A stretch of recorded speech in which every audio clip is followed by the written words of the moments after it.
Hello मेरे प्यारे प्यारे दोस्तों, स्वागत है आपका आपके अपने यूट्यूब चैनल टीचिंग पॉइंट पे। मैं हूं शायर अफरीदी और आज जो आपके लिए बहुत ही इंपॉर्टेंट क्लास लेकर के आया हूं। जैसे कि अगर आप सीटेट की तैयारी करते हैं, उसमें चाहे आप पेपर 2 हो या फिर पेपर 1 हो, तो ये आज का जो क्वेश्चन है वो दोनों ही के लिए बहुत ही इंपॉर्टेंट है। चाहे आप पेपर 2 की तैयारी कर रहे हो या फिर पेपर 1 की तैयारी कर रहे होंगे, जिसके लिए भी कर रहे हैं उसके लिए बहुत ही इंपॉर्टेंट क्लास होने वाला है। और ये क्वेश्चन जो है, इस तरह के क्वेश्चन अक्सर बार बार आपके जो सीटेट में पूछे आते हैं और बहुत ही इंपॉर्टेंट क्वेश्चन है, इसलिए इस क्लास को आपको बिल्कुल ही मिस नहीं करना है। अगर आप चाहते हैं कि आपका एग्जाम जो है सीटेट जो है, चाहे पेपर 2 हो या फिर आपका पेपर 1 हो, वो आपका क्लियर हो जाए। तो चलिए शुरू करते हैं। आज का जो आपका पहला क्वेश्चन है,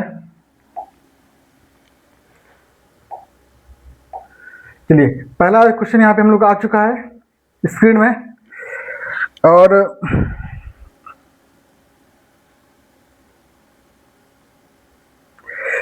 देखिए पहला क्वेश्चन आपका है यहाँ पर दिया हुआ है कि यदि P का मान दिया हुआ है इतना, Q का मान दिया हुआ है, तो निम्न में से कौन सा मान सबसे बड़ा होगा। यहाँ P का मान भी यानी P का वैल्यू दिया हुआ है, Q का भी आपका वैल्यू दिया हुआ है, कुछ ऑप्शंस दिए हुए हैं। इस ऑप्शंस की मदद से आपको बताना है कि किसका, यानी कि अगर जोड़ने पर बड़ा होगा, घटाने पर बड़ा होगा, गुणा करने पर बड़ा होगा या फिर आपको भाग करने पर बड़ा होगा। तो हम एक एक करके देख लेते हैं कि क्या करने पर, कौन सा अप्लाई करने पर आपका मान जो है सबसे बड़ा होगा। तो सबसे पहले हम ए को उठाते हैं, ऑप्शन नंबर ए को लेते हैं। P प्लस Q दिया हुआ है। अब देखिए यहाँ पर P का वैल्यू 1000 प्लस Q का वैल्यू 0.01। अब देखिए यहाँ पर कितना हो जाएगा जब इन दोनों को आप जोड़ेंगे। क्या आपको जोड़ना आता है दोनों को? क्या आप दोनों को जोड़ पाएंगे? अब देखिए दोनों को जोड़ते हैं। अब यहाँ दिया हुआ है, अब देखिए 1000 है, ठीक है। यहाँ क्या होगा, पॉइंट होगा, 0 आपका 1 हो जाएगा, ये हो जाएगा। अब कैसे होगा, अब देखिए यहाँ पे P का वैल्यू 1000 दिया हुआ है। अब देखिए Q का मान जो है 0.0 आपका 1 दिया हुआ है। अब देखिए यहाँ पर जो है 1000 के बाद अगर हम पॉइंट देते हैं, 0 देते हैं, तो इसका वैल्यू भी कितना होगा, 1000 ही होगा। समझ रहे ना? अगर 1000 के बाद पॉइंट देते हैं, उसके बाद जितना भी 0 बैठाएंगे तो उसका मान कितना होगा, आपका 1000 ही होगा। अब Q का वैल्यू 0.01 दिया हुआ है, तो पॉइंट के नीचे आपका पॉइंट हो जाएगा, एक 0 है फिर आपका 1 है, दोनों को ऐड कर देंगे तो 1 0 1 हो जाएगा, 0 0 0 पॉइंट 3 0 है, 3 0 बैठा देंगे, आपका 1 हो जाएगा। समझ में आपको आ गया? क्योंकि देखिए ये जो संख्या आपका एक पूर्ण संख्या है, 1000 पूर्ण संख्या है। अब पॉइंट तो हम पहले लगा सकते नहीं है, ठीक है। अगर मान लीजिए आपको कोई कह दे कि 5.0 रुपया, इसका मतलब क्या आपका होगा, आप कहेंगे 5 रुपया होगा, कहेगा आपका 25.0 रुपया, इसका मतलब कितना हो जाएगा, 25 रुपया हो जाएगा, ठीक है। तो यहाँ पर जो है 1000.0 रुपया का मतलब कितना होगा, 1000 रुपया होगा। फिर उसको आप 0.01 से ऐड करेंगे तो कितना होगा, आपका 1000.01 हो जाएगा। समझ गए आप? अब देखिए हमने पॉइंट नंबर 1, ऑप्शन नंबर 1 को यहाँ पे हमने अप्लाई कर लिया। अब देखिए ऑप्शन नंबर बी को देखते हैं। बी दिया हुआ है P माइनस Q, कितना होगा, 1000 माइनस 0.01, यहाँ भी वही होगा, 1000 लिखेंगे। यहाँ पर कैसे करेंगे, 1000, ठीक है, डायरेक्ट भी कर सकते हैं, लेकिन आपको समझाने के लिए मैं लिख रहा हूँ यहाँ पर, ठीक है। 1000 मान लीजिए 0.00 है, तो पॉइंट के नीचे पॉइंट आ जाएगा, 0 आपका 1 आ जाएगा, इसको माइनस करना है। 0 से 1 जाएगा, नहीं जाएगा, एक उदाहरण लेंगे, 10 से 1 गया 9, यहाँ कितना होगा, 9 होगा, पॉइंट यहाँ भी आपका 9 होगा, यहाँ भी 9 होगा, यहाँ भी कितना आपका होगा, 9 हो जाएगा। इसको हल करने पे कितना आ गया, 999.99 आ गया, 999 पॉइंट कितना आ गया, 99 आ गया, ठीक है। P माइनस Q करने पर अब देखिए ऑप्शन नंबर C को लेते हैं, तो C दिया हुआ कितना, P गुना, बीच में कुछ का मतलब क्या, गुना है, P गुना Q है, मतलब 1000 को आप 0.01 से मल्टीप्लाई करेंगे तो यहाँ पर का पॉइंट को उड़ाएंगे, उसके बदले में कितना आएगा, 2 0 आएगा, क्योंकि पॉइंट के बाद कितना संख्या है, 2 संख्या है, जितनी संख्या होगा उतना 0 नीचे बैठ जाएगा, तो 2 0 कैंसिल करेंगे, यहाँ से 2 0 कट हो जाएगा। अब देखिए 10 को 1 से गुना करेंगे तो कितना हो जाएगा, 10 आ जाएगा, ठीक है। तो P गुना Q किए तो कितना आ गया, 10 आ गया। एक और बचा ऑप्शन नंबर डी, कितना आ गया, P भागा Q, ठीक है। P का मान 1000, Q का मान 0.01। अब देखिए यहां से पॉइंट को उड़ाएंगे तो पॉइंट के बाद जितना 0 होगा, जितना संख्या होगा ऊपर में आपका उतना 0 आ जाएगा, 2 संख्या है तो 2 0 आ गया। इसका मतलब 10,000 इक्यावन दाएं सैकड़ा हजार 10,000 लाख 1 लाख हो गया। 1 लाख बटे कितना होगा 1 होगा, नीचे में कितना है 1 है, इसका मतलब कितना होगा 1 लाख ही हो जाएगा। अब आप मुझे बताइए आपके पास कुल 5 संख्या हो गया, ठीक है, एक ही हो गया, ठीक है। P प्लस क्यू किए तो 1000.01 रुपया हो गया, P माइनस क्यू किए तो 999.99 हो गया, P इंटू क्यू किए 10 हो गया, P बटे क्यू किए तो 1 लाख हो गया। अब बताइए सबसे बड़ा मान कौन सा होगा? हम देख रहे हैं कि 1 लाख जो है सबसे बड़ा मान है, इसलिए ऑप्शन नंबर डी जो है आपका करेक्ट आंसर होगा। समझ आपको आ गया? कोई दिक्कत? बहुत ही आसान क्वेश्चन है, बस आपको यह पता होना चाहिए कि अगर पॉइंट वाला कोई संख्या है उसको आप हल कैसे करते हैं। अगर कोई संख्या पॉइंट में हो, भाग के रूप में है, तो उसको कैसे हम हल करेंगे, गुणा के रूप में है, जोड़ के रूप में है, तो उसको हम कैसे हल कर सकते हैं, वो आपको वो तरीका पता होना चाहिए। अगर वो तरीका आपको पता है तो आसानी के साथ इस क्वेश्चन को हल कर सकते हैं, बस आपको वो तरीका पता होना चाहिए। समझ गए? कोई दिक्कत? मेरे ख्याल से कोई दिक्कत नहीं होना चाहिए। अगर दिक्कत होगा तो आप फिर से इस क्वेश्चन को देख लेंगे। ये जो आपका ए का हल है, ये है आपका बी का हल है, ये आपका सी का हल है और ये आपका डी का हल है। ओके, हम देख रहे हैं कि डी का मान सबसे ज्यादा आ रहा है, हल करने पर 1 लाख आ रहा है, इसीलिए ऑप्शन नंबर डी जो आपका करेक्ट आंसर हो जाएगा। आई होप कि आपको समझ में आ गया होगा। चलिए अगला क्वेश्चन देखते हैं।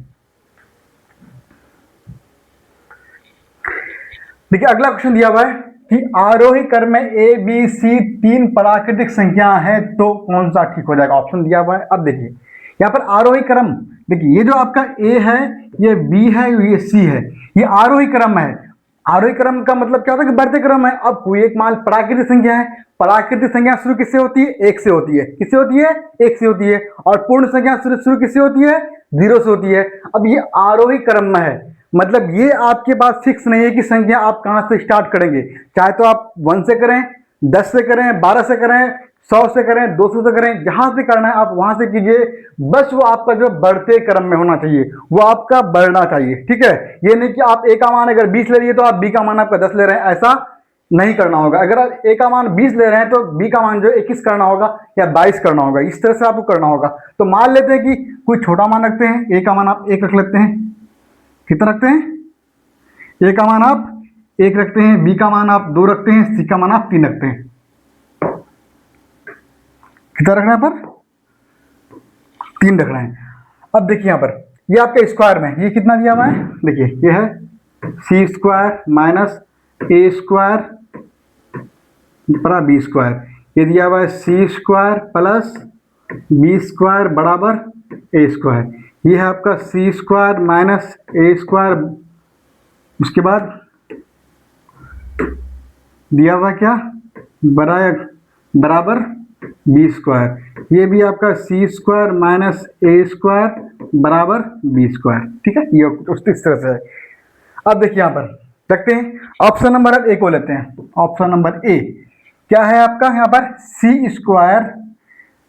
देखिए हम चाहें तो इस मान को यहीं पे देख करके आसानी से एक एक स्टेप में इसको हल कर सकते हैं, लेकिन मेरा सिर्फ लिखने का पर्पस ये है कि आपको क्लियरली समझ में आए कि कौन सा आपका ऑप्शन होगा, और आप इस तरह के सवाल अगर फिर से एग्जाम में आए तो आसानी से इसको हल कर सकते हैं। तो मैं यहाँ इसलिए आपको यहाँ लिख रहा हूँ एक एक नंबर ऑप्शन लेकर के बाई ऑप्शन, ताकि आपको क्लियरली समझ में आए कि मैंने यहाँ पर क्या किया है, कौन सा मान रखने पर क्या आपका आंसर आएगा। तो चलिए हम पहले ए को लेते हैं। ठीक है, ए को लेंगे तो क्या आएगा? सी स्क्वायर माइनस ए स्क्वायर, ठीक है, लेस देन बी स्क्वायर। अब देखिए सी का मान कितना है? 3 है, तो 3 का स्क्वायर माइनस ए का मान 1 है तो 1 का स्क्वायर, बी का मान कितना है? 2 है तो 2 का स्क्वायर। अब ये कितना हो जाएगा? अब देखिए 3 का स्क्वायर 9 और 1 का स्क्वायर 1, तो 3 से 1 जाएगा ना, 3 का स्क्वायर 9, 1 का स्क्वायर 1, 9 से 1 जाएगा, बीच में माइनस है तो कितना होगा? 8 होगा। तो 8 जो है, ठीक है, और यहाँ पे कितना होगा? 2 का स्क्वायर 4। क्या ये सही है? क्या 4 जो है आपका 8 से बड़ा है?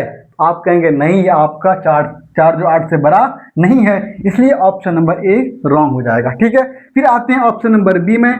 बी दिया हुआ है कितना? सी का स्क्वायर प्लस बी का स्क्वायर बराबर ए का स्क्वायर। सी का मान वही 3 का स्क्वायर, सी का मान देखिए अभी सी का मान 3 है, 3 का स्क्वायर कितना होगा? 9 होगा, प्लस बी का मान कितना है? 2, 2 का स्क्वायर 4 बराबर ए का स्क्वायर, ए का मान 1, 1 का स्क्वायर 1। अब मुझे बताइए आप 9 4 13 बराबर 1, क्या 13 आपका 1 के बराबर है? तो नहीं है, इसलिए ऑप्शन नंबर बी भी आपका नहीं होगा। ऑप्शन नंबर सी को उठाते हैं। सी दिया हुआ है सी का स्क्वायर माइनस ए का स्क्वायर ग्रेटर देन और इक्वल टू कितना है? बी का स्क्वायर। अब देखिए यहाँ पर सी का मान फिर वही 3, 3 का स्क्वायर 9, ए का मान 1, 1 का स्क्वायर 1 हो जाएगा। अब देखिए मैं हर एक स्टेप यहाँ पे लिख नहीं रहा हूँ, मैंने पहला स्टेप लिख के बता दिया, अब जो मान रख रहा हूँ डायरेक्ट इसको हल कर रहा हूँ। सी का मान 3 है तो 3 का स्क्वायर कितना होगा? 9 होगा, माइनस ए का मान 1 है, 1 का स्क्वायर 1 ग्रेटर देन और इक्वल टू बी का मान 2, 2 का स्क्वायर कितना होगा? 4। अब मुझे आप बताइए 9 से 1 गया 8, 8 जो है क्या वो 4 से बड़ा या बराबर है? ठीक है, तो हम यहां देख रहे हैं कि 8 जो है 4 से बड़ा है कि नहीं है, लेकिन बराबर आपका नहीं है। फिर आप हम डी को देख रहे हैं यहां पर। अब डी दिया हुआ है सी का स्क्वायर माइनस ए का स्क्वायर बराबर आपका बी का स्क्वायर। अब देखिए यहां पर सी का मान 3, 3 का स्क्वायर 9 माइनस ए का स्क्वायर 1, 1 का स्क्वायर कितना होगा? 1 होगा, बराबर कितना होगा? बी का स्क्वायर, बी का मान 2, 2 का स्क्वायर 4। अब देखिए 9 में से 1 गया 8 बराबर 4, क्या 8 4 के बराबर है? नहीं है। तो हम ये देख रहे हैं कि आपका ए भी नहीं, बी भी नहीं है, डी भी नहीं है, लेकिन सी जो हम निकाले यहाँ पर सी का मान कितना आ गया? क्या 8 4 के बराबर या बड़ा है? हम देख रहे हैं बराबर है, एक को फॉलो कर रहा है, बड़ा तो नहीं है, सॉरी बड़ा है लेकिन वो बराबर आपका नहीं है, एक को तो फॉलो कर रहा है, क्योंकि ये दोनों दिया हुआ है, चाहे तो बराबर है या फिर बराबर है, तो हम देख रहे हैं कि बड़ा है 8 जो है 4 से। इसका मतलब क्या होगा? ये जो निशान आप देख रहे हैं इसका मतलब क्या है? ग्रेटर देन, किस बड़ा है किससे? 4 से, तो हम देख रहे हैं उस रूल को फॉलो कर रहा है, इसलिए ऑप्शन नंबर सी जो होगा वो बिल्कुल ही करेक्ट आंसर हो जाएगा। ठीक, समझ गए? समझ में नहीं आया तो इसको फिर से आप एक बार दोबारा देख लीजिएगा, मुझे लगता है कि आपको आसानी के साथ समझ में आ जाएगा। बहुत ही आसान क्वेश्चन है, ठीक है। इस तरह के सवाल को आपको प्रैक्टिस करके जाएंगे तो एग्जाम हॉल में अगर इस तरह के सवाल आपका आएगा तो आप निश्चित ही बहुत ही तेजी के साथ इस सवाल को बना पाएंगे। बस आपको तरीका पता होना चाहिए कि किस तरह से हम रखते हैं। अब देखिए किसी के मन में सवाल पैदा होगा कि ए का मान 1 2 और 3 ही क्यों रखिए बीसी का मान, तो आप कुछ भी रखिए, 2 3 4 रखिए, 5 6 7 रखिए, 11 12 13 रखिए, कुछ भी मान रखिएगा तब भी आपका आंसर जो ऑप्शन नंबर सी ही आएगा। ठीक है, चलिए आगे बढ़ते हैं। अगला क्वेश्चन क्या है?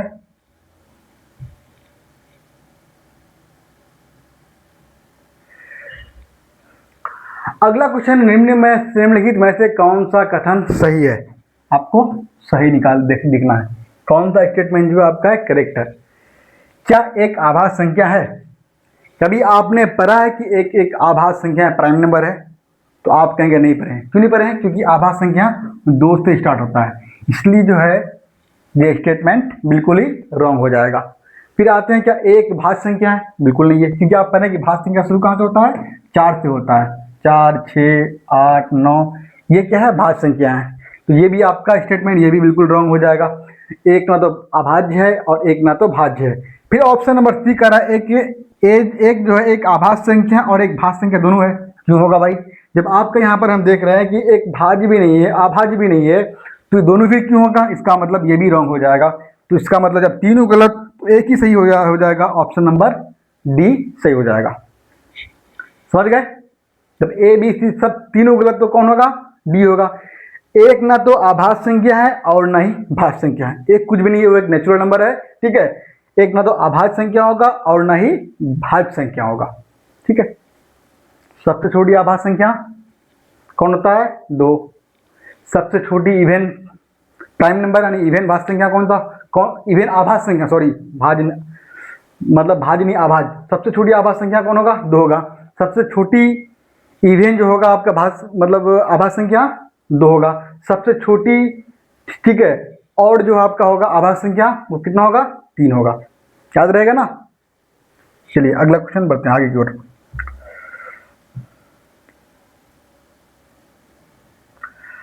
अब देखिए दिया हुआ है कि एक भिन्न है 5/8 के तुल्य है। ठीक है, क्या बोला है? A fraction is equivalent to 5/8। Quick भिन्न है, भिन्न मान लीजिए ए बटे बी मान लेते हैं, किसके बराबर है 5/8 के बराबर है मूल्य। इसके हर और अंश का योग 91 है। अब मुझे बताइए, बोला कि इसका अंश, ये आपका क्या है अंश है, ये जो नीचे में होता है इसको हम हर बोलते हैं, ठीक है। बोला इसके अंश और हर का योग कितना 91 है। सबसे पहले देख रहे हैं कि 5 और जो 8 है इसका जो कितना है आपका 13 है, लेकिन वो कितना कर रहा है 91 कर रहा है। कितना कर रहा है आपका 91। तो क्या ये इसके 91 के बराबर है? नहीं है। 91 के बराबर करने के लिए हम क्या करेंगे, यहाँ पर 7 से मल्टीप्लाई करेंगे ना, क्योंकि जब 8 और 5 को आप जोड़ रहे हैं तो कितना आ रहा है 13 आ रहा है, लेकिन कह रहा है किसके बराबर है 91 के बराबर है। इसका मतलब 13 को आप 7 से मल्टीप्लाई करेंगे तो आपका 91 आ जाएगा। लेकिन अब यहाँ पर देखिए 13 को 7 से गुना करने का मतलब ये होगा कि जब 5/8 जो है इसको भी आप 13 से गुना करेंगे, इसको भी, सॉरी 13 नहीं यार, इसको भी आप 7 से गुना करेंगे, इसको भी आप 7 से गुना करेंगे। तो जब दोनों को आप 7 से गुना करेंगे 7 5 6 35 हो जाएगा और 8 7 56 हो जाएगा। अब देखिए जब इन दोनों को आप जोड़ेंगे तो कितना आ जाएगा 91 आ जाएगा। मैंने एक स्टेप यहाँ पे स्किप कर दिया था, ठीक है, डायरेक्ट मैं वहीं पे आ गया था। लेकिन अगर उसको आगे बढ़ाएंगे तो कितना हो जाएगा 7 5 6 35 8 7 56। जब आप इन दोनों को जोड़ेंगे तो कितना आ जाएगा 91 आ जाएगा, राइट, कोई दिक्कत। अब देखिए यहाँ पर क्या आगे कह रहा है कि इस भिन्न के हर और अंश का अंतर क्या होगा। हर और अंश, हर का मतलब जो आपका नीचे होता है, ठीक है, और हर का मतलब अंश का मतलब जो आपका ऊपर होता है, ठीक है। अब देखिए दोनों का अंतर निकालना है। अंतर निकालने के लिए हर में कितना 56 है, 56 माइनस अंश में कितना है 35, दोनों को आप माइनस करेंगे कितना होगा 6 में से 5 गया 1, 5 में से 3 गया आपका 2, कितना होगा दोनों का अंतर 21। कौन से ऑप्शन में दिया हुआ है? ऑप्शन नंबर डी में दिया हुआ है। समझ गए, कोई दिक्कत? फिर से एक बात देख लीजिए, कह रहा है कि कोई एक भिन्न है जो 5/8 है। मान लीजिए कोई एक भिन्न है x/y कर सकते हैं, जो मन आप वो कर सकते हैं, कोई दिक्कत नहीं है। मैंने यहाँ पर a/b किया, a/b मतलब 5/8 दिया हुआ है। बोला कि अंश और हर, ये आपका अंश है ये आपका हर है, इन दोनों को जब आप जोड़ते हैं तो कितना आएगा 13 आएगा। लेकिन वो कह रहा है किसके बराबर 91 के बराबर है। 91 का बराबर करने का मतलब ये होगा कि 7 से वो मल्टीप्लाई होगा। तो 7 से जब ये मल्टीप्लाई होगा तो अंश में भी 7 से मल्टीप्लाई होगा और हर में भी आपका होगा, तब ना होगा 7 5 35 8 7 56, दोनों को आप जोड़ेंगे तो कितना आएगा 91 आ जाएगा।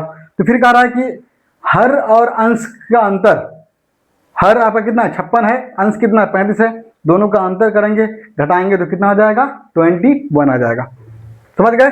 आई होप कि आपको समझ में आ गया होगा।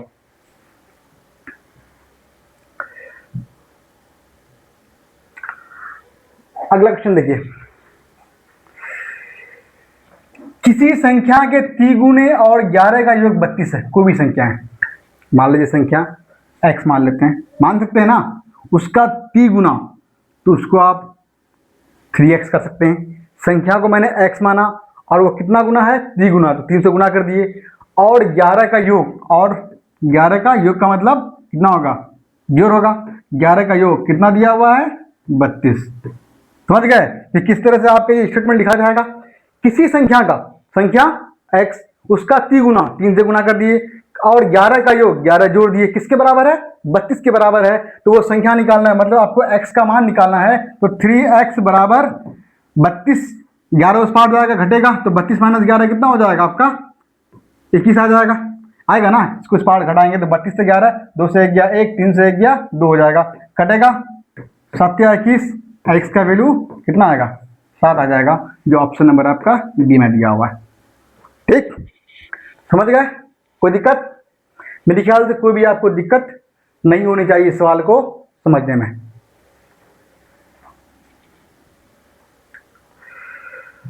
चलिए अगला क्वेश्चन देखते हैं।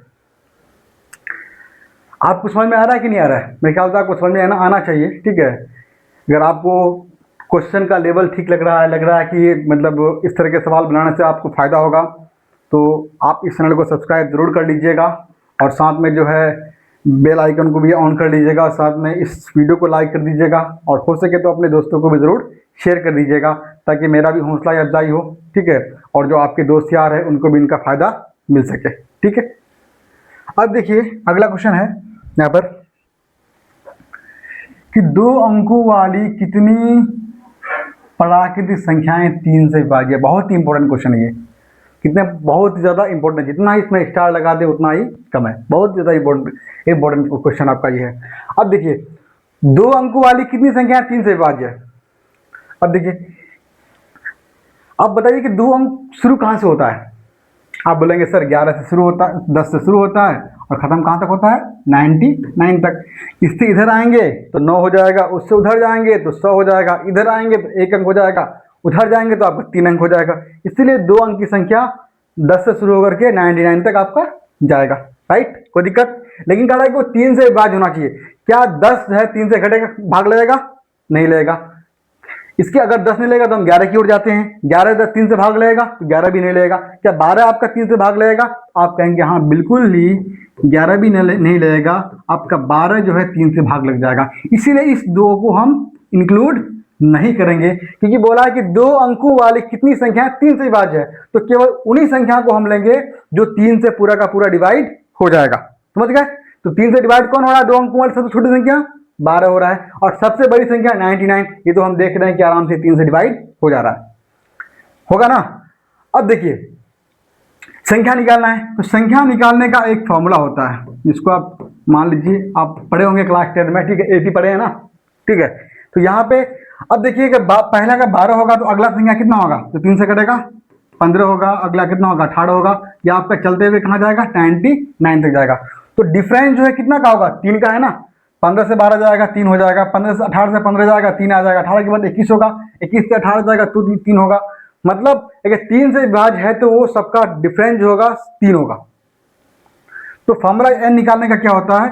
देखिए इसमें होता है अंतिम पद, अगर आप नहीं पढ़े तो फॉर्मूला लिख देता हूं, अंतिम पद माइनस, इसको आप नोट कर लीजिएगा, अंतिम पद माइनस प्रथम पद, ठीक है?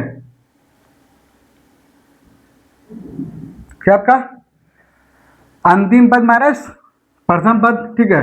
और होता क्या? सर्वांतर, जिसको आप कॉमन डिफरेंस कहते हैं, ठीक है? प्लस यहाँ पर 1 हो जाएगा।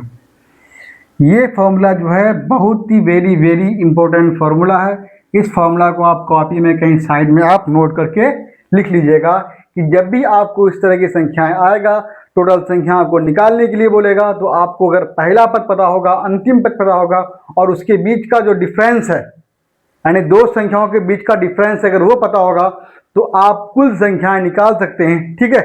तो अब देखिए संख्या कितना होगा? अंतिम पद माइनस प्रथम पद बटा क्या होगा? सर्वांतर, जिसको आप कॉमन डिफरेंस कहते हैं। क्या कहते हैं इंग्लिश में? Common difference. Last term minus first term upon क्या होगा? कॉमन डिफरेंस प्लस 1 हो जाएगा। अब बताइए अंतिम पद कितना है? इसमें रखते हैं, तो अंतिम पद 99 है, माइनस प्रथम पद कितना है? प्रथम पद पहला पद जो आपका 3 से विभाज्य हो, वो कितना है? 12 है, बटे कॉमन डिफरेंस सर्वांतर कितना है आपका है? यानी कि 2 संख्याओं के बीच का डिफरेंस कितना है? अंतर, जिसको आप बोलते हैं कितना है? 3 का अंतर है ना, प्लस 1 आ जाएगा। 99 से 12 जाने से कितना होगा? 9 से 2 गया, कितना होगा? 7 हो जाएगा। 9 से 1 गया, 8 होगा, बटे 3 प्लस 1। अब देखिए यहाँ पर ये कटेगा 29 या 87, तो कितना आपका होगा? 29 प्लस 1 बराबर 30 हो जाएगा, जो ऑप्शन नंबर डी में दिया हुआ है। समझ गए क्या कह रहा है क्वेश्चन में? कि 2 अंकों वाली कितनी प्राकृतिक संख्याएं हैं जो 3 से विभाज्य है? कितना से आपका विभाज्य होना चाहिए? 3 से होना चाहिए। हम देख रहे हैं कि 3 अंकों की सबसे 2 अंकों की सबसे छोटी संख्या जो है वो 10 है, और सबसे बड़ी संख्या जो वो आपका 99 है। लेकिन हम देख रहे हैं कि 10 जो है वो 3 से भाग नहीं लेगा, लेकिन 11 भी भाग नहीं लग रहा है। शुरू कहाँ से हो रहा है? 12 से होगा और 99 तक जाएगा। तो ठीक है, अगर मान लीजिए कि आपको कुछ संख्या लास्ट में 88 दिया होता, मान लीजिए, ठीक है, तो 88 भी आपका भाग लगता नहीं लगता, तो फिर हम उससे पहले वाली संख्या जो 87 होता है, उस 87 भी आपको भाग लगता है, 3 से 29 लग जाता है, उसको हम लेते हैं यहाँ पर। अब यहाँ पे देखिए तो 12 लग रहा है, स्टार्टिंग पॉइंट कौन सा होगा? 12 होगा, एंडिंग पॉइंट आपका 99 होगा। उसके बीच का जो प्रत्येक 2 संख्या उसके बीच का डिफरेंस भी हमको पता है। फॉर्मूला होता है अंतिम पद यानी कि लास्ट पद माइनस फर्स्ट पद, ठीक है? फर्स्ट टर्म जो आपका होता है प्रथम पद माइनस कॉमन डिफरेंस यानी सर्वांतर प्लस 1 हो जाएगा। तो अंतिम में कितना? 99 है, शुरू में कितना? 12 है, बटे 3 करेंगे क्योंकि 2 संख्याओं के बीच का अंतर 3 है, तो घटाने पर 87/3 29 क्या होगा, 87 होगा, प्लस 1 करेंगे 29 प्लस 1 कितना होगा, 30 होगा, जो ऑप्शन नंबर आपका बी में दिया हुआ है। समझ गए आप? कोई दिक्कत समझ में आप लोगों को? दिक्कत होगा तो फिर से एक बार क्वेश्चन को आप थोड़ा बैक कीजिएगा, वीडियो को, आपको समझ में आसानी के साथ आ जाएगा। ठीक, ये सवाल जो अभी आप कर रहे हैं बहुत ही इंपॉर्टेंट क्लास है, ठीक है, बहुत ही इंपॉर्टेंट सवाल है, क्योंकि ये सवाल जितने भी हैं आपके सभी सीटेट में प्रीवियस ईयर्स में सवाल आ चुके हैं। तो इन सवालों को देखकर एक आइडिया ये होता है कि आपका सीटेट जो है किस तरह के सवाल एग्जाम में बार बार उसको दोहराते हैं। इन सवालों को कर लेंगे तो आप आगे की जो तैयारी कर रहे हैं उसको भी आप बेहतर ढंग से कर सकते हैं। आप सिर्फ 200 सवाल करने से फ़ायदा नहीं है, बस आपको उस सवाल पे फोकस करना है, उस तरह के क्वेश्चन को फोकस करना है जो आपके एग्जाम में पूछे आते हैं। क्योंकि सीटेट अपना एक सिलेबस दिया हुआ है, अपना उनका वेबसाइट जो होता है उस पर एक सिलेबस को जारी किया है। अगर वहाँ से आपको समझ में नहीं आ रहा, क्योंकि सीटेट का सिलेबस जो है थोड़ा सा एक बहुत ही शॉर्ट में दिया हुआ है, ठीक है, तो अगर वहाँ से आपको समझ में नहीं आया तो इसलिए मैं PYQ करा रहा हूँ। तो जितने भी PYQs है, ताकि इन सवालों को आप देख लेंगे तो आप समझ में आएगा कि किस तरह के सवाल जो अक्सर सीटेट पूछते हैं। अब देखिए ये सवाल जो आपके पेपर 2 में पूछा गया है, ठीक है, थोड़ा क्वेश्चन बढ़िया है, ठीक है, इस क्वेश्चन को आप हल्के में नहीं ले सकते हैं। अगर आपको ये फॉर्मूला पता है तो आप आसानी से बना लेंगे, अगर नहीं पता तो फिर आप वो लिखते सबको देखेंगे कि कुल कितनी संख्या है जो आपका 3 से डिवाइड है, फिर बहुत लंबा टाइम लग जाएगा। इस बीच में आपको जितने भी आपके पीछे स्टूडेंट है वो आपसे आगे निकल जाएंगे। और जब इन सवालों को आप इस शॉर्ट तरीके से आप नहीं कर पाते हैं तो उसी स्टूडेंट का जो है कुछ नंबर से उनका सिलेक्शन छूट जाता है। इसीलिए थोड़ा आपको जो है कुछ ट्रिक का, टेक्निक का इस्तेमाल करना होगा, जहाँ पे ऑप्शन में ऑप्शन पुटिंग का जो होगा तरीका होगा वो आपको फॉलो करना होगा, यानी कि जितना से जितना शॉर्ट टाइम में उस सवाल को हल कर लें आपके लिए उतना बेहतर है। क्योंकि एग्जाम में जो एक तरह का प्रेशर होता है सवाल का वो अलग होता है, फिर बनाना है, फिर सॉल्व करना है, क्वेश्चन समझना है, फिर आपका OMR सीट जो आपका होता है उसको गोल करना होता है, तो टाइम लगता है। इसलिए तो थोड़ा आप जो है स्मार्ट स्टडी करेंगे तो आप आसानी से आप सिलेक्शन फर्स्ट अटेम्प्ट नहीं पा सकते हैं, ठीक है। चलिए अगला क्वेश्चन देखिए।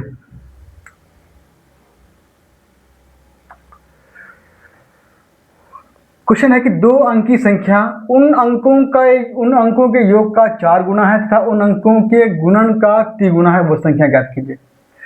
अब देखिए इस क्वेश्चन को अगर आप थोड़ा जानते हैं तो आप डायरेक्ट ऑप्शन भी बना सकते हैं, लेकिन मैं यहाँ पे दोनों तरीका बताऊंगा कि आप ऑप्शन से कैसे बना सकते हैं और आप जो है थोड़ा सा अगर यूज़ करेंगे जिस तरह क्वेश्चन में दिया हुआ उस रूल को आप फॉलो करेंगे तो किस तरह से बना पाएंगे, ठीक है। तो मैं पहले आपको जो क्वेश्चन में दिया हुआ उस तरह से मैं आपको बना के दिखाता हूँ। सबसे पहले देखें, उसके बाद फिर जो हम डायरेक्ट ऑप्शन की मदद से हम सवाल को हल करेंगे, ठीक। अब देखिए यहाँ पर 2 अंक की संख्या दिया हुआ है, ठीक है। अब देखिए संख्या आप पढ़े होंगे, संख्या क्या होता है, पढ़े है ना, क्या होता है संख्या 10x प्लस वाई। यहाँ पर जो है x क्या होता है, इकाई की संख्या होता है, और सॉरी y जो होता है इकाई की संख्या होता है, और x जो आपका होता है दाई की संख्या होता है। 2 अंक की संख्या होता है उन अंकों का योग। मान लीजिए, देखिए मैं साइड में लिखता हूँ, इकाई का अंक कितना आपका मान लीजिए y है, दाई का अंक मान लीजिए देखिए इतना आपका x है, समझ गए। तो देखिए जब संख्या बोलेगा तो कितना होगा 10x प्लस 5 हो जाएगा। उन अंकों के योग का 4 गुना है, उन अंकों का योग, उन अंकों का योग कितना x और y, क्या होगा x प्लस y का कितना गुना 4 गुना है। अब इसको हल करते हैं, क्या होगा 10x प्लस y बराबर 4 को x से गुना करेंगे 4x, 4 को y से गुना करेंगे 4y, x को इस पार लेके आएंगे तो 10x माइनस 4x, y को इस पार लेके आते हैं 4y माइनस y, 10 से 4 कितना जाएगा, कितना होगा आपका 6x बराबर 4y से 1y जाएगा 3y, 3 दूनी 6, कितना आ गया आपका 2x बराबर y आ गया, ठीक। अब देखिए एक तो हल हो गया, फिर कहता है तथा उन अंकों के गुणन का 3 गुना है, जो संख्या है। फिर अगला दिया हुआ है, कितना दिया हुआ आपका, देखिए संख्या क्या है 10x प्लस y जो दिया है, वो जो संख्या है बोला कि उन अंकों के गुणन का, अंक कितना आपका है x और y है, उनका गुना, गुना का मतलब क्या, बीच में गुना होगा, ठीक है। कितना गुना उसका 3 गुना है, 3 से गुना हो जाएगा। अब देखिए अब यहाँ पे हम देख रहे हैं, देखिए y का वैल्यू कितना है 2x है, देख रहे हैं ना कि y का मान कितना है आपका है 2x है, ठीक है। तो जहां जहां y होगा क्या हम वहां पे हम 2x कर सकते हैं? तो बिल्कुल कर सकते हैं। यहाँ पे आपका y है कितना 10x प्लस y का वैल्यू कितना है 2x है, तो यहाँ पे हम क्या करेंगे 2x कर देंगे, ठीक है, बराबर x इंटू वाई का वैल्यू 2x, तो x गुना 2x गुना कितना है 3 है, 3 आपका रह जाएगा। 10x और 2x कितना होगा 12x, बराबर सब यहाँ आपस में कितना होगा गुना हो जाएगा, 3 दूनी 6, x गुना x कितना होगा आपका x स्क्वायर हो जाएगा। देखिए 6 दूनी 12 कट जाएगा, ये x और स्क्वायर, देखिए स्क्वायर का मतलब x कितना बार है 2 बार है, इसलिए एक x और एक x जो है आपका कट जाएगा, कितना बचा आपका 2 बचा, 2 बराबर x, x का मान कितना आपका आ गया 2 आ गया। अब देखिए 2 का मान यहाँ रखते हैं, इसको आप समीकरण 1 मान लेते हैं, ठीक है। अब 2 का मान जो है इक्वेशन 1 में रखते हैं, 2x बराबर y, तो 2 इंटू एक्स का मान कितना आ गया 2 आ गया बराबर y, तो y का वैल्यू कितना आ गया 2 दूनी 4 आ गया। अब मुझे बताइए तो संख्या कितना होगा, संख्या हमने क्या माना है 10x प्लस y माना है, तो 10 इंटू एक्स का वैल्यू कितना आ गया 2 आ गया, प्लस y का वैल्यू कितना आ गया, x का मान 2 आया, y का मान 4 आया है ना, तो जहां y होगा वहां पे 4 हो जाएगा। अब 10 दूनी 20 और 4 कितना आएगा 24, तो वो संख्या कितना होगा 24 होगा, जो आपका ऑप्शन नंबर डी में दिया हुआ है। तो ये तरीका, अगर इस तरीके को आप एग्जाम हॉल में अपनाएंगे तो निश्चित है कम से कम 4 से 5 मिनट लग जाएगा, ठीक है। और एक सवाल के पीछे का इतना मिनट आप टाइम दे रहे हैं, इसका मतलब कि आप बहुत पीछे जा रहे हैं। मैं बिल्कुल ही आपको ये तरीका आपको रिकमेंड नहीं करूंगा कि आप एग्जाम में जाकर के इस तरीके से इस सवाल को आप बनाएं, ठीक है। तो मैं यहाँ पे चाहूंगा कि आप जो इतना तरीका ना बना करके बस जो है चुटकियों में सवाल को हल कर दें। अब वो कैसे करेंगे वो भी आपको तरीका मैं बताऊंगा, कि बस क्वेश्चन देखिए ऑप्शन में जाएंगे डायरेक्ट पुट करेंगे आपका आंसर आ जाएगा, ठीक है। समझ रहे ना कि इस तरह से आप इस सवाल को हल करें तो ये कभी आपका सिलेक्शन हो पाएगा, नहीं हो पाएगा। ये जब एक क्वेश्चन के पीछे आप 15 मिनट 5 मिनट 7 मिनट लगा देंगे तो फिर कहीं ना कहीं आप बहुत पीछे हो जाएंगे। चलिए, जब नोट करना हो तो आप नोट कर लें, स्क्रीनशॉट कर लें, जो करना हो आप कर सकते हैं, ठीक है। अब देखिए हम थोड़ा जो ऑप्शन को लेते हैं, बोला कि 2 अंकों की संख्या, देखिए जितने भी अंक है सबका सब आपका 2 अंक का है, उन अंकों का योग का 4 गुना। अब देखिए हम पहले इसको लेते हैं, ऑप्शन नंबर डी को लेते हैं, इन 2 और देखिए उन अंकों के योग का 4 गुना, 2 और 4 कितना होगा 2 प्लस 4 करेंगे हम तो कितना आएगा 6 आएगा, तो योग का 4 गुना, 4 से गुना किया कितना आपका आ गया 24 आ गया। फिर कह रहा तथा उन अंकों के गुणन का, अंक कितना दिया हुआ है 2 दिया हुआ है गुना 4, ये दिया हुआ है उन अंकों के गुणन, जो अंक दिया हुआ उसको गुना करेंगे, 2 और 4 दिया हुआ 2 गुना 4 करेंगे तो कितना होगा 8 होगा, का तिगुना, तिगुना का मतलब 3 से गुना करेंगे कितना आएगा 24 आ जाएगा। क्या दोनों आपका आपस में बराबर हो गया, हो गया आपका आंसर मिल गया आपको, क्योंकि आपको जब दोनों को हल करेंगे तो आपका आपस में इक्वल आना चाहिए। जब देख रहे हैं कि जब ऑप्शन डी को हम लेकर के हल करते हैं तो जो पहला जो है उन अंकों के योग का 4 गुना और उन अंकों के गुणन का त्रिगुना, जब दोनों को हम हल करते हैं तो दोनों कंडीशन में मेरा जो मान है वो बराबर आता है, इसलिए ऑप्शन नंबर डी जो है वो आपका करेक्ट आंसर हो जाएगा। हो गया, हल हो गया। टाइम लगा नहीं लगा। अगर मान लीजिए आप आंसर और ऑप्शन को लेते हैं तो ऑप्शन नंबर ए क्यों नहीं होगा, तो देख लेते हैं। अब देखिए ऑप्शन नंबर ए क्यों नहीं होगा, उन अंकों के योग का 4 गुना, योग 1 प्लस 2 करेंगे जो अंक दिया हुआ है, 1 और 2 3 गुना 4 कितना आ गया आपका 12 आ गया। फिर कह रहा है कि उन अंकों के गुणन का, मतलब 1 गुना 2 कितना होगा 3 गुना कितना गुना 3 गुना कितना आ गया 9। क्या दोनों आपस में बराबर है, नहीं है, नहीं होगा। आप बी को भी लेंगे तब भी नहीं होगा, सी को भी लेंगे तब भी आपका नहीं होगा। समझ गए। तो इस तरह का आप स्मार्ट तरीका अपनाएंगे तो आप आसानी से क्वेश्चन हल कर सकते हैं। समझ गए।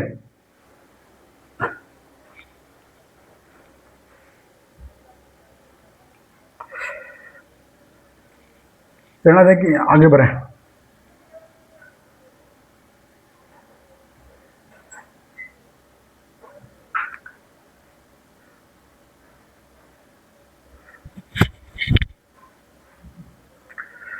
चलिए क्लास थोड़ी लंबी होती है तक हम लोग रहने देते हैं, ठीक है। फिर हम लोग मिलते हैं कल अपने अगले क्लास में। कल भी भैया आपका जो है कल कल हम लोग कहाँ शुरू करेंगे, यहाँ से कल हम लोग शुरू करने वाले, ये भी ठीक है। तो अगर बने तो आप इस क्वेश्चन को बना के लेके आइएगा, या कि ये क्वेश्चन आपसे हल हो जाए तो आपका जो कमेंट बॉक्स में है उसमें आप जरूर उसका आंसर मेंशन कर दीजिएगा, ठीक है। मिलते हैं हम लोग फिर से कल अपने नेक्स्ट क्लास में। तब तक के लिए आप सभी का बहुत बहुत धन्यवाद। अगर वीडियो आपको अच्छा लगे तो वीडियो को लाइक ज़रूर कर दीजिएगा। चैनल को पे अगर आप नए हैं तो इसको सब्सक्राइब जरूर कर दीजिएगा। Thank you.